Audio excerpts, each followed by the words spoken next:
Okay, so in this video, we're going to be talking about regular Markov chains. So regular Markov chains are Markov chains where a transition matrix is what is called regular. We'll get into that a little bit more here in just a minute. Now, where do we use this? Well, we can use this when we're trying to look at long-range trends for various situations. If we continue to repeat experiments over and over and over again, one of the things that we'll want to look for is as we go out to the long range, does the trend start to get more and more the same, or does it change? Well, in order to do that, one of the things that we have to have is what's called a regular transition matrix. So a regular transition matrix is a matrix where some power of the matrix contains all positive entries. So it has to be all positive, no zeros, no negatives. So, for example, I give you this matrix A, and they want you to determine, is it a regular transition matrix? Well, to do that, what we would have to do is we have to calculate powers of A. So since we have A, I'm going to calculate A squared. I'm not actually going to multiply this out here. You can do this on your own. But when I calculate A squared, we end up with 0.5625, 0.3125, 0.125, 0.3, 0.45, 0.25, 0.45, 0.35, and then 0.2. Okay. So notice that when I calculate A squared, now all the entries of the matrix are all positive. So since these are all positive, remember, it only takes some power. So this is some power. Therefore, is this a transition matrix that's regular? The answer is yes.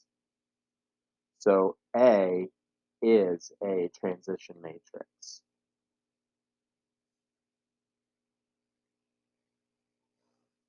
Okay? It's a regular transition matrix. Now for B, we would do the same thing. Notice I've got some zeros in here, so I will have to go to B squared. So if I go to B squared and I calculate that matrix, we end up with 0.25, 0.75, 0, 1, 0, and then 0, 0, 1. Okay. So notice I've still got some zeros here. So let's calculate B cubed, just for a little fun. So if I calculate B cubed, we end up with 0.125, 0, 0.875, 0, 1, 0, 0, 0, 1. Notice for all three of these matrices that the zeros always stay in the same entries. That doesn't change. So I've done this 3 times now, and I've gotten zeros every time. So the question is do I have to continue, or can I stop at a certain point? And the answer is you can stop at a certain point. What will happen is that if we continue this out, these zeros are not going to change. They're going to stay in the same place. So here, when you're trying to determine a regular transition matrix, so when we're determining a regular transition matrix, because of this long-term behavior like this long trend behavior, we only have to calculate p to the n and p to the n plus 1. That's it. So I could have just done these two. Notice that they're all zeros, or that there are 0 entries, and I would stop. So then we could say that B is not a regular transition matrix. Okay.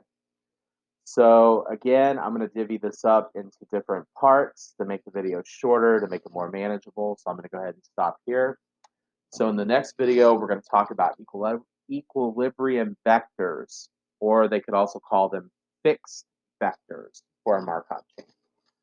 So as always, feel free to email me if you have any questions, or if you want to set up a Google Meet to ask me questions in person. And we will talk to you later. Have a great day.